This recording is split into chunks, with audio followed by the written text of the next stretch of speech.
Share godha video tana koppiliin godha. Yeroo rakkoo keessa jiran yeroo miskiinummaan hudduu isin salte oggoo miskiinummaan hudduu quba isin keesse dhalaa biyya Arabaa fuutaniiti gizemmoon rakkoo keessaa baatanii bal'ootti baatan deemtanii filattanii fuutanii jechuudha.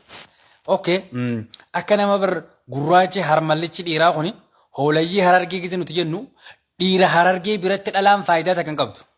Tanaafi harargee dhalaan shamarran harargeedhaa itti garagala. Isin ta yeroo rakkoo fuudhanii yeroo bal'oo dhiisanii deemanii ta biraa fuudhanii isinii miti. If bara haga yoom gowwoomtan.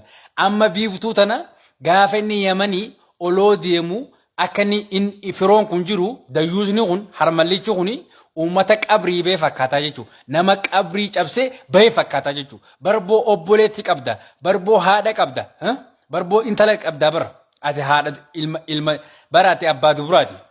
Biiftuu si wajjin, biiftuu miyyoo miskiina si wajjin Yamanitti si qallabaa turte. Yamanitti si qallabdee taariba kana akka fiddatti si fiddee barboo jidda kanatti si buuftee sitti dalaydee odoo shanaafattuu osoo karara deemtuu qabamtee barrate firoo.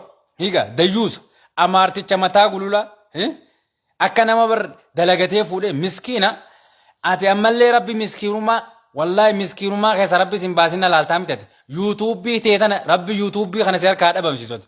YouTube kana qabattee ta koppiliinkii Oromoon si goote fi subscribe Oromoon si gooten YouTubein te khuma dibba galtee faranji irraa sadaqaa argannaan biiftuu ta wajjin rakkattanii wajjin rakkoo keessatti fuute miskiinummaan hudduu warra keessanii qubaan dubrummaa isirraa dhoytisan gaafa san biiftuu fuutete amma ammoon YouTubein kee khuma dibba sii geenyan subscribe YouTube khuma dibba sii geenyan deebitee biiftuu rakka Yaman kanatti si qallabaa turte karaa kanatti akkati marqaa nyaattee dhufte laa suuraan tun sii jechuudha.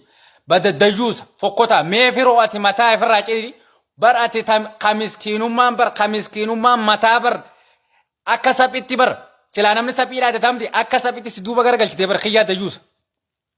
Shamarran harargeedhaa barboo gizee rakkoo fuudhanii yeroo bal'ootti ban dhiisanii filatanii biraa fuudhanii miti kiyyaa dayyuusa kiyyaa harmallicha dhiiraa higa hoolicha harargeedhaa.